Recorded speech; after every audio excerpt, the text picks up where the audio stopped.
Well, good afternoon, everyone. Can I just say thank you, Hamish, for that very good introduction and good framing of some of the issues that we're all wrestling with.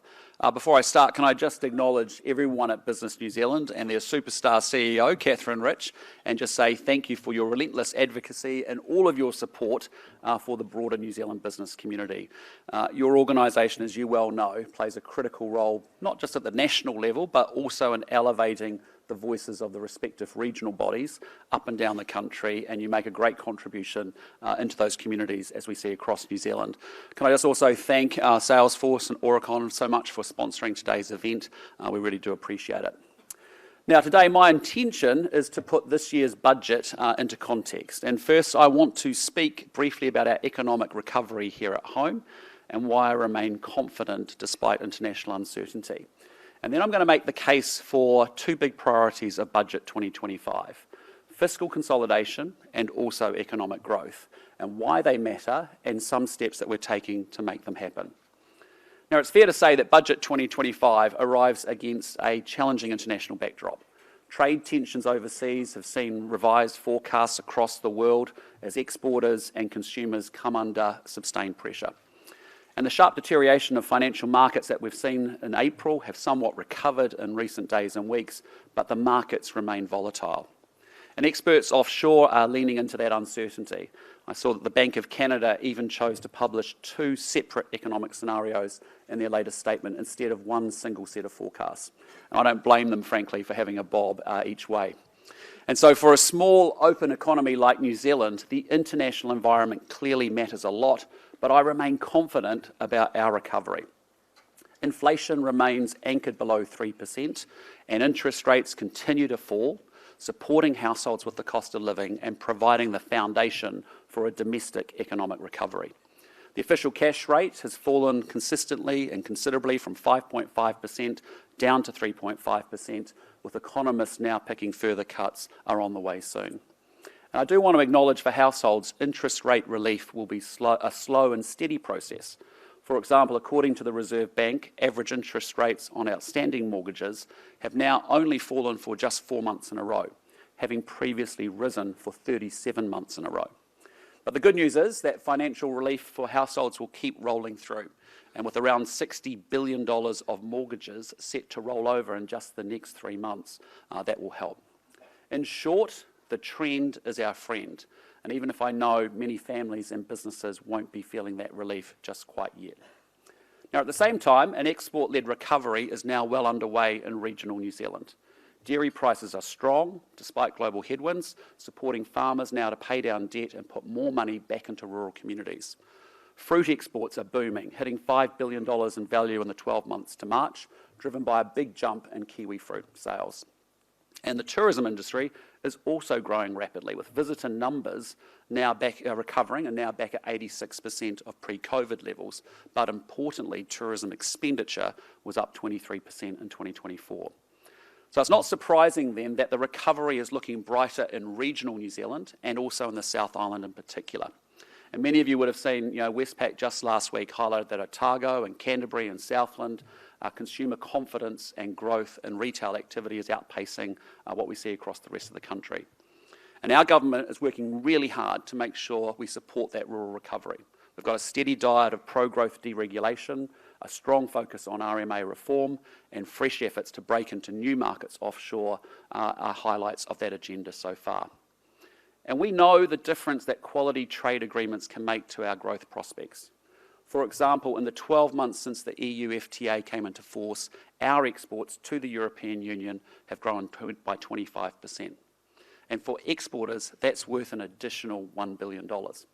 So whether it's CER, the CPTPP, the China, UK, more recent UAE and GCC FTAs, our farmers and our exporters are now blessed with a lattice work of trade agreements negotiated successively by ministers and diplomats over many years.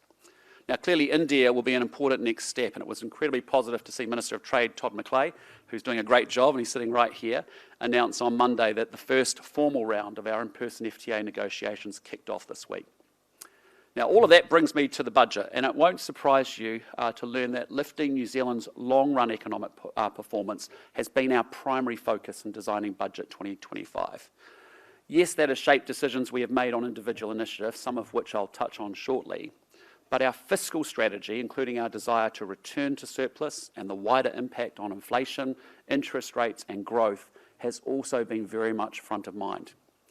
And you might have seen Nicola's announcement last week that this year's operating allowance would be smaller than previously signalled at just $1.3 billion.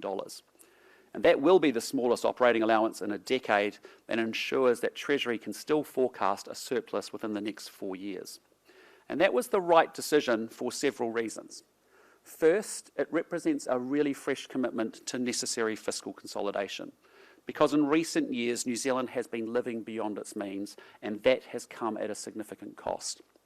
To give you a feel for it, since 2017, net core Crown debt has risen by $120 billion. And if you put that another way, that's $60,000 in additional debt for every single household in New Zealand.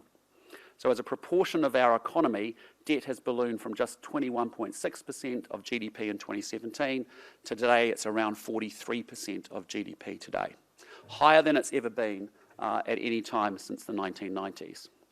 So at the same time, the cost of servicing that national debt has more than doubled as well, from $3.5 billion in 2017 to almost $9 billion today is what we're facing in interest rate costs. Now, in some areas, spending more is definitely the right thing to do.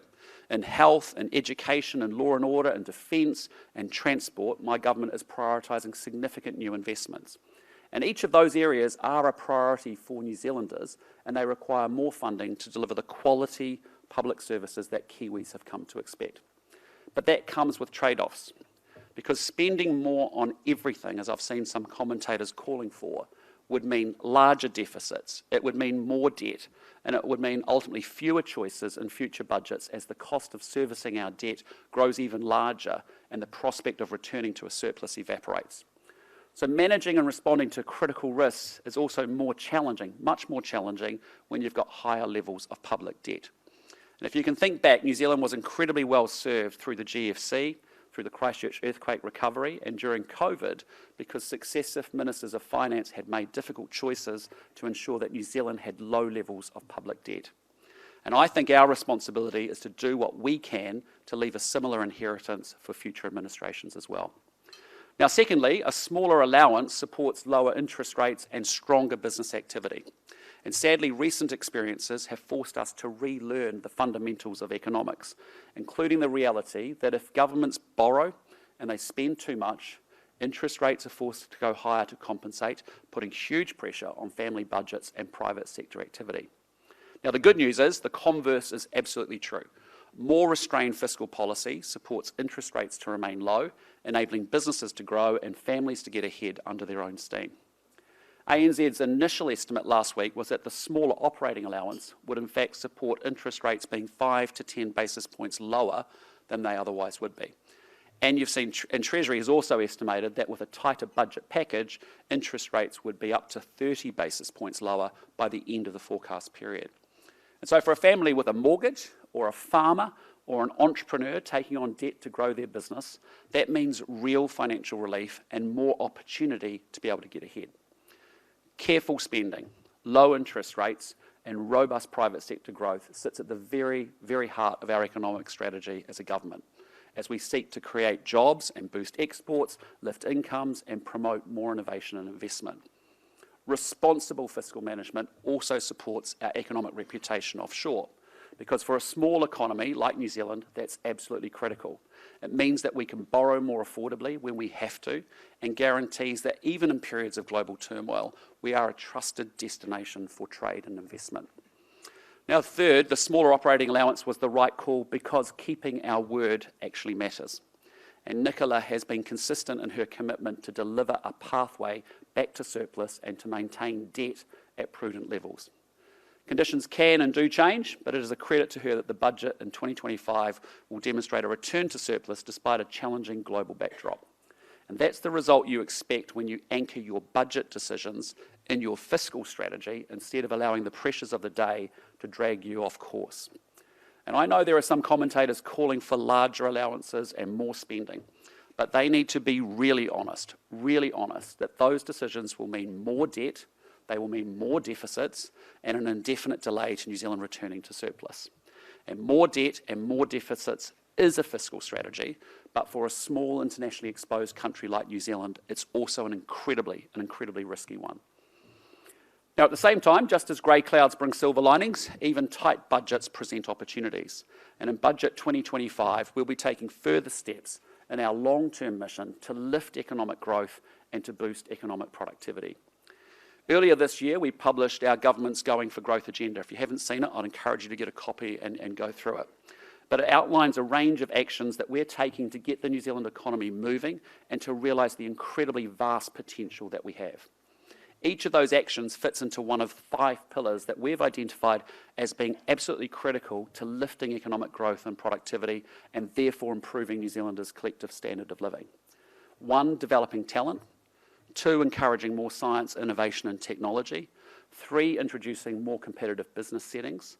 4, promoting global trade and investment. And 5, delivering quality world-class infrastructure for growth. And each of those pillars will have strong representation in Budget 2025.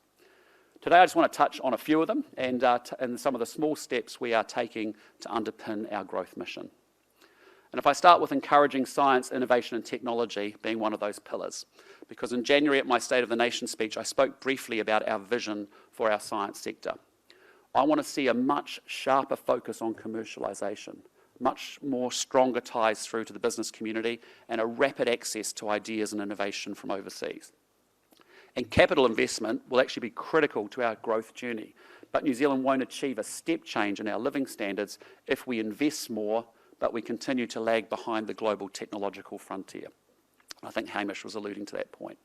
In Budget 2025, we'll be allocating the funding that we need to give effect to the changes I announced earlier this year, including the establishment of the 3 new public research organisations. Now, I also know that following a review of the Research and Development Tax Incentive that kicked off last year, the business community has been looking for some certainty on the future of that program. And that review was required in law, and the final report hasn't yet been tabled in Parliament. However, I can confirm today that we are retaining the RDTI in this year's budget so that businesses have the certainty that they need to keep on investing and to keep going for growth. Now, promoting global trade and investment has also been a focus of my government in 2025, even before the recent bout of uncertainty offshore. As I said earlier, part of the task has been to bring fresh energy to New Zealand's proud history of achieving trade agreements offshore. And Todd's work on finalising 2 new trade agreements in the Middle East, while we continue to work hard towards a trade agreement with India, is a great example. But promoting New Zealand as an attractive destination for investment and a shelter from the global storm has also been a personal focus of mine. And so in March, the government hosted an investment summit here in Auckland with attendees representing an estimated $6 trillion in capital, as we showcased opportunities for them to partner and invest with the Crown, iwi and also the private sector. And we're seeing some real progress, including an outstanding deal worth around $1 billion signed by Waikato Tainui and Brookfield Asset Management to further develop the Ruakura inland port. But of course, we want to see a lot more. And yes, that means getting our structural settings right, including rewriting the Overseas Investment Act so that major investments from offshore are consented faster and much more reliably.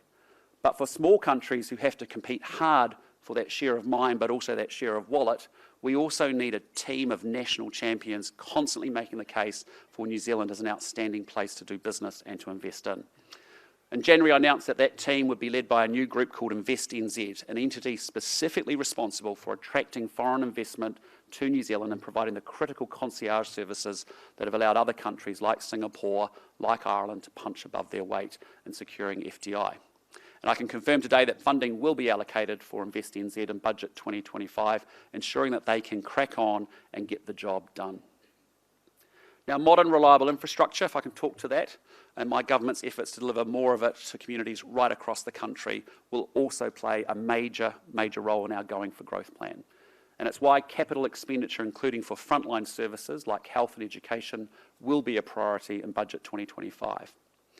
But as I acknowledged earlier, the operating allowance in this year's budget will be a little smaller than previously signalled. However, total capital expenditure allocated in the budget is a little higher than forecast at $6.8 billion, split across health, education, defence, transport and other portfolios.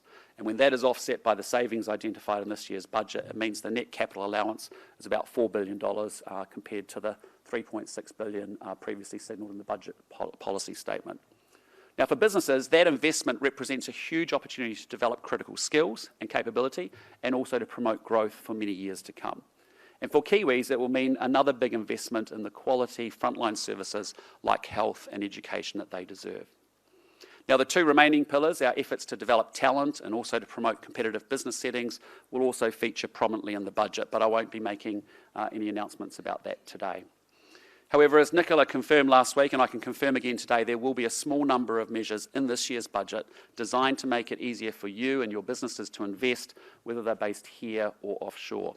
Because if we really want to create high-paying jobs, to lift incomes and to make New Zealand a hub for innovation and investment, we need to make our business environment much, much more attractive. So I'm optimistic that Budget 2025 will take some very positive steps in that direction. So I think the Minister of Finance was exactly right last week to say that Budget 2025 won't be a lolly scramble. And it's not that we can't afford it, although frankly we can't. It's not that it wouldn't feel good, because frankly it might just for a little while. It's that we have a responsibility to stay disciplined and to keep our eyes on the prize. And so far we're making real progress. Inflation is down, interest rates are falling, exports are rising, and the economy is growing. And for many New Zealanders, the prospect of a growing economy and rising incomes means a real shot at getting on top of the cost of living. Now is not the time to put that at risk. And in Budget 2025, that means staying focused, getting back to surplus, and maintaining a relentless focus on economic growth. But for Kiwis, it's more than just the dollars and the cents, because lower inflation means less stress and less heartbreak as prices stop skyrocketing and families finally stop falling behind. Lower interest rates mean a house actually becomes a home, not a source of pain and frustration as mortgage repayments crush weekly budgets. And more economic growth means thriving local businesses, higher wages, more jobs, and ultimately more money in your back pocket. It means a chance to get ahead and to beat the cost of living, and it means that we have great confidence that our best days lie ahead of us. New Zealand is the best country on planet Earth, and with the right choices, I honestly think that we can make it an even better place. Can I say thank you for your support, thank you for being here today, really appreciate it. Thank you.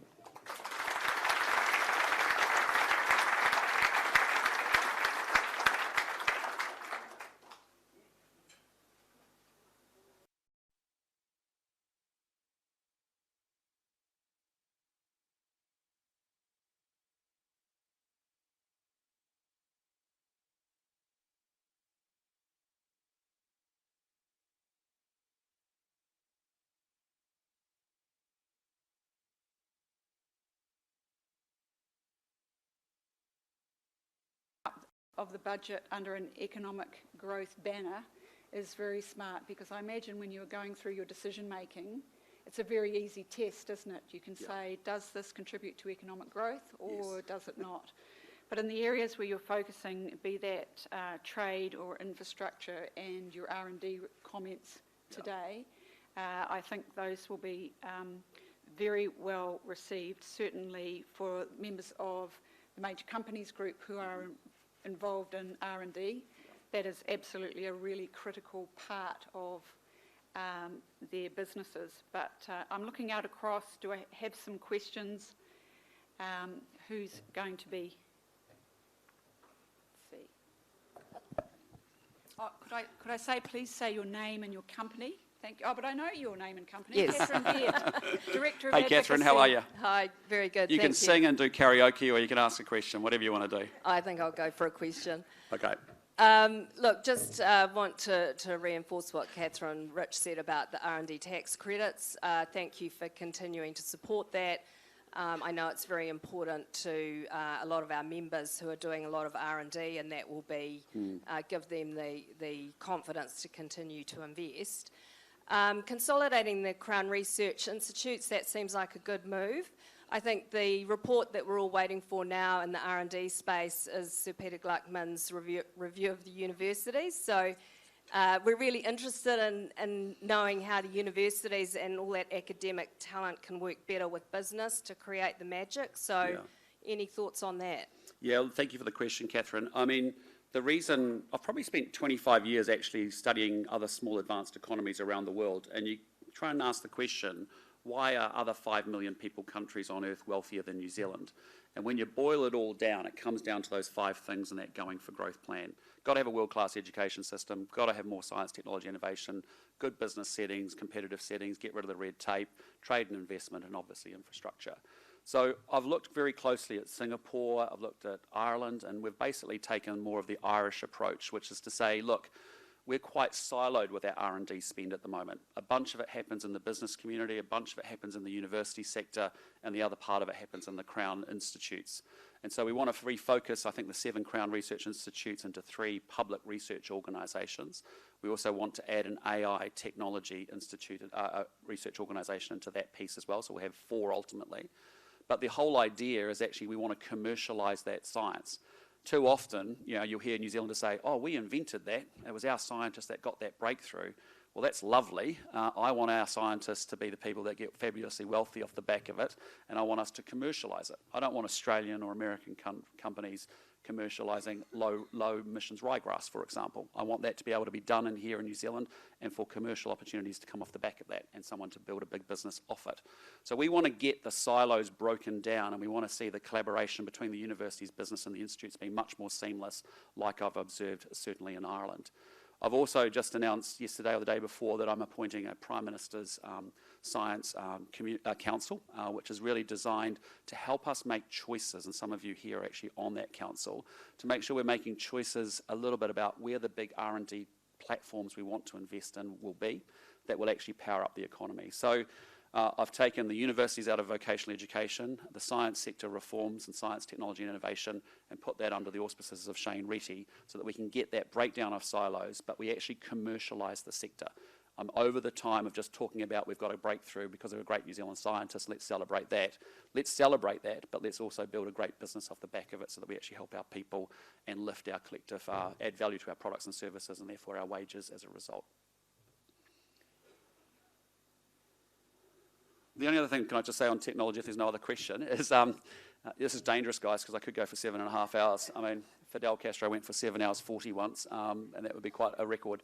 But the other piece is there is, exactly as Hamish has alluded to, and I know Tracy's spoken about this to me privately as well, there is a real opportunity for us to embrace AI and technology like never before. And we've been talking about this thing coming, and it's going to be here shortly. Well, it's actually already here. And for those of you who are in that world and understand it as business leaders, every 3 months it has changed dramatically, and now it's here. And I have a huge wish when I look at the size of government and I look at the size of our public service, I want them to be large service-based organisations thinking about the public of New Zealand as customers, and therefore technology is the way in which we can actually get, for want of a better word in business speak, a single view of customer. That means that we can better serve and tailor the public of New Zealand as a result.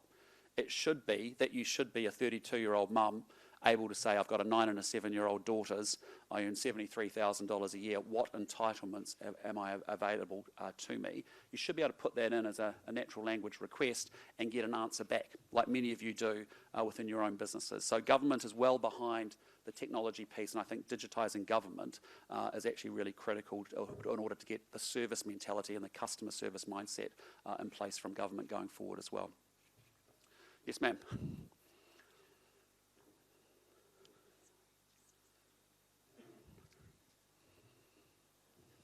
Kia ora, Chris. Vanessa Sorensen, Good to see Microsoft. you. Music to our ears. Good. How do we execute faster? We've been talking about this for 18 months, and honestly, I think many companies in this room are investing, including us, and many others done a coming great with job. data centres. I mean, the latest AI report actually said this is all scary, let's not do things. So how can we help you to truly move it forward, because nothing is stopping us now, but all that innovation globally, we do it here first. And how do we get in? I mean, the way that I've thought about this job, and it's been 18 months, is that myself and our government and our ministers have inherited a big turnaround job. It's like when you take over a really bad company, right? You've got to get it sorted and cleaned up and sorted. And we're having to do that fiscal consolidation bit, deal with our finances, get inflation under control, interest rates, get a growth back into the economy, get unemployment trending down. So that's the basic economics that we should be doing. We're coming out of that cycle, and we've actually got a choice. Do we just sit there and watch the recovery take place, Or do we use this as a moment in time now to say, damn it, what country do we want to see emerge at the end of it in the next 15 years, 10 years, 15 years, 20 years, and actually let's shape the recovery so that we can realise the potential that we've got. We know for 30 years we've had an economic productivity problem under successive governments where we've failed to lift the collective living standards of New Zealanders regardless of how hard they're working, and they are working incredibly hard. So the technology piece is critical to unlocking economic productivity. We know, for example, in the small medium sector, and Business New Zealand knows this better than anybody, that when you look at the top 10% of our SME firms versus the bottom 10%, they are 7 times more productive than the bottom 10%, the top 10%, because of the way that they have embraced innovation, technology in particular, and automation, and AI and other things, cloud-based apps, all of that stuff. So there's a big, big play for us, not just to keep doing things the way we have, but to jump to a different productivity curve with our businesses by embracing a lot more technology. From a government point of view, I just put it out to some of you in the room. You are starting to see how I'm wanting to work, which is rather seamlessly between government and business and community and iwi as 3 sort of equal partners in our society, but each complementary, each able to do things in a different way. I can set up the operating system and the conditions for growth, but I won't be the one doing it. It'll be you in this room creating that growth, because you can move with great speed, scale and execution and are at the front line seeing it. Our community organisations see the pain, the hurt, the need, the frustration across our society, and I want to partner with them in the same way. So it's an adult relationship between the 3 sectors in our economy, and I would encourage you, and I will be reaching out to many of you, as I have done recently on the Science Council and other areas, to see how do we get more of you and our government people working more seamlessly together.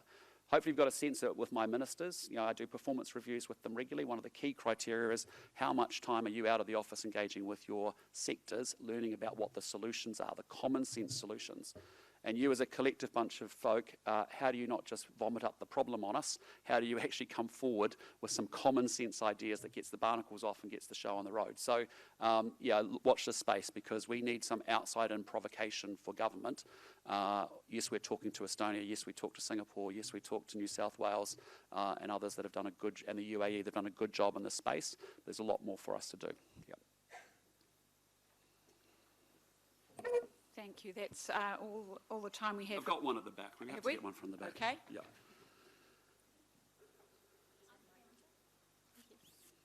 I'm Priyanta. I'm from New Zealand Medics, and my question is simply for any kind of business or young worker who has solutions, and not just the paper-bound solutions, but actual plan of how to delivering it. How can we actually partner better? Because sometimes we find that there's a lot of red tape that just keeps the idea on the paper, and we just cannot deliver, because we actually want to show this is what we can create as opposed to just talk about it. Yeah, so that's where I think organisations like Business New Zealand really come into their own. So if you're sitting at government, where we sit, and you think about all the complexity that sits in our government system, think about all the touch points that we have with lots of different people, with lots of different ideas. What helps us a lot as government is that when you can channel it through, say, Catherine and the team here at Business New Zealand and all as members, then actually Business New Zealand can pitch that into us, and actually we can respond to that. So, Catherine's team has done a good job advocating for and making the case with our ministers, and Catherine and I meet regularly, but also with our ministers on, say, for the R&D tax incentive, right, and just underscoring why that was so important for us not to let that go. Equally, if I think about in the Federated Farmers space, we've had a 12-point plan that we've actually been, Todd's been working as Minister of Agriculture with Federated Farmers to understand what their 12 common sense solutions for what we could do to unlock agriculture and to get it moving. And I think together you've probably done 11 of the 12 things already, which is great. So that's the way I want to work, because otherwise what happens is we end up with just lots of tactical reckons, and actually what we need to do is actually really good problem definition and then really common sense solutions in place. And that's my observation in 4 years in government, is often there's very, very poor problem definition, and as a result solutions go roaming around in search of problems to attach to, and as a result I need you to be able to play that through. Then my job is to try and execute government, and that's why I have the quarterly action plans with the 39 actions all clustered under rebuilding the economy, restoring law and order, delivering better health and education and public services, and then obviously the pressure on my ministers as well with good performance reviews, where we encourage them and support them and also afflict them when they need to be afflicted to deliver more. They're doing a great job. It's a great team. Thank you. I'd now call to the stage Tracy Ryan, CEO of Oricon, to say thank you to the Prime Minister. But while she's walking to the stage, I will thank you for a couple of things that the government's done. You're quite right. You need to have concerns and solutions. Yes. And one of the recent ones that that your government, led by Simeon, who's in the audience today, was to unlock New Zealand's opportunity to attract medical conferences, because for so long we've had rules that prohibit trade expos, and who knew? Yeah, who knew? Small example, but that anti-red tape revolution's really important. Yeah. Giving the vote of thanks is Tracy. Another